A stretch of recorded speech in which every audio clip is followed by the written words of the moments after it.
cartoon.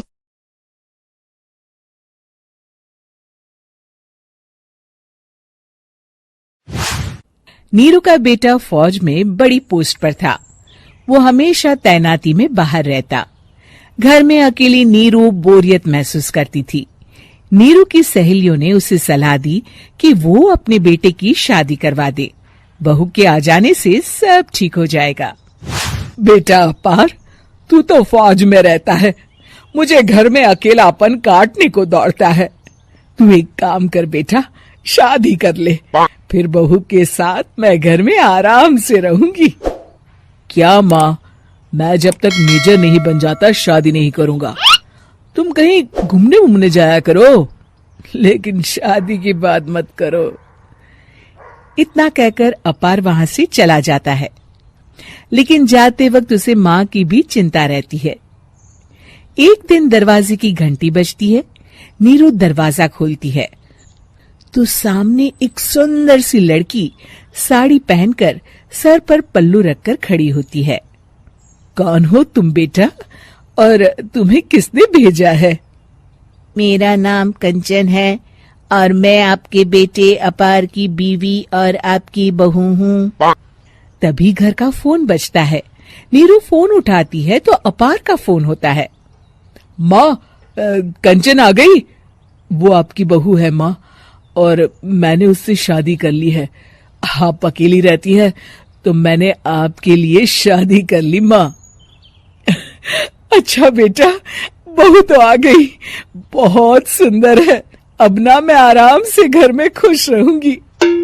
इतना कहकर नीरू जैसे ही कंचन की तरफ देखती है, वो उसके पैर छूती है। नीरू कंचन को आशीर्वाद देकर गले लगा लेती है। अगली सुबह नीरू सोकर उठती है तो अरे, सारा घर कितना चमक रहा है।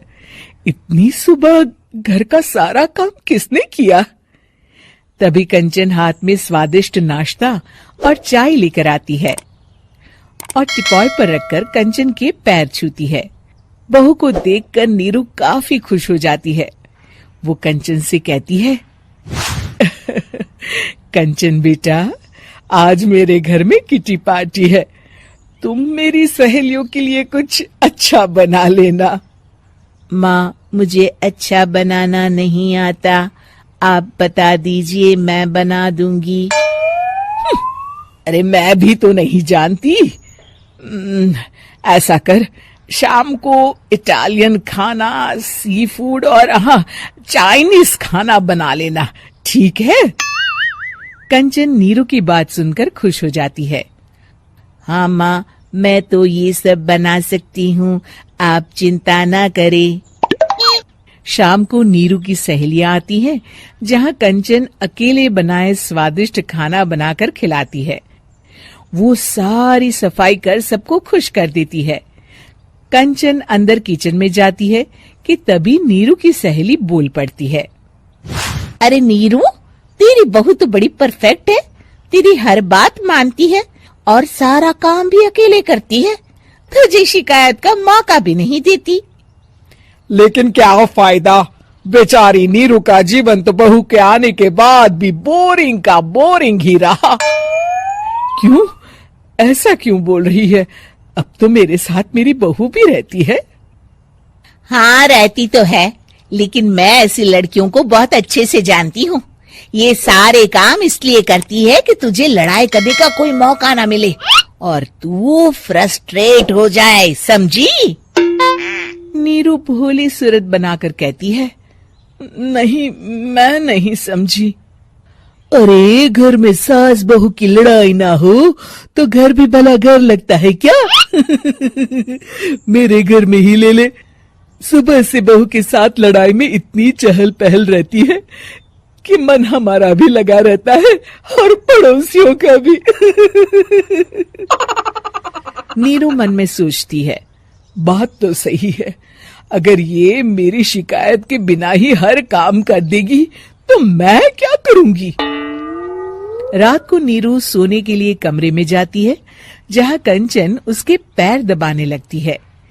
नीरू को अच्छा तो लगता है, लेकिन वो किसी भी तरह से उससे लड़ाई करना चाहती है। बहू, दर्द पैर में नहीं सर पर है और तू मेरे पैर दबा रही है।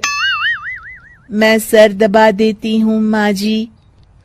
ये कहकर वो उसका सर दबाने लगती है। तू एक काम कर, मेरे लिए बादाम वाला दूध ले आ, जा। कंचन जाकर सास के लिए दूध ले आती है। अब नीरू उसे जो कहती कंचन झट से कर देती। बहू, जरा छत से जाले निकाल दे। जी माँ जी। कंचन 5 मिनट में ही पूरे घर के जाले साफ कर देती है।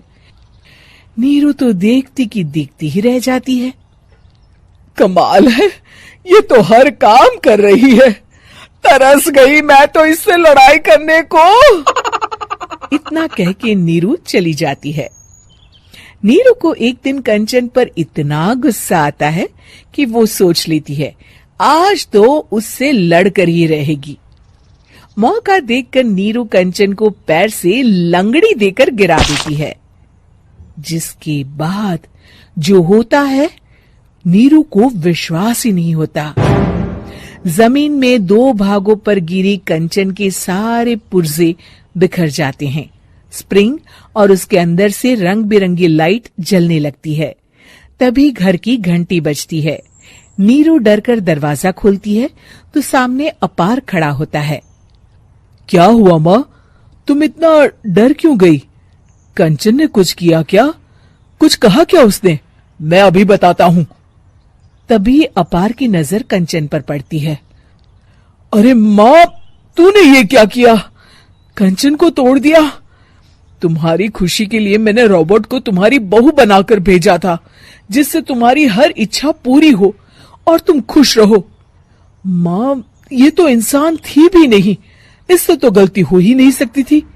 फिर आपने इसे क्यों तोड़ा? क्या गलती थी इसकी माँ?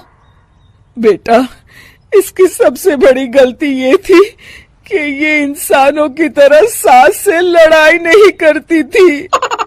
अपार माँ की बात सुनकर हैरान रह जाता है।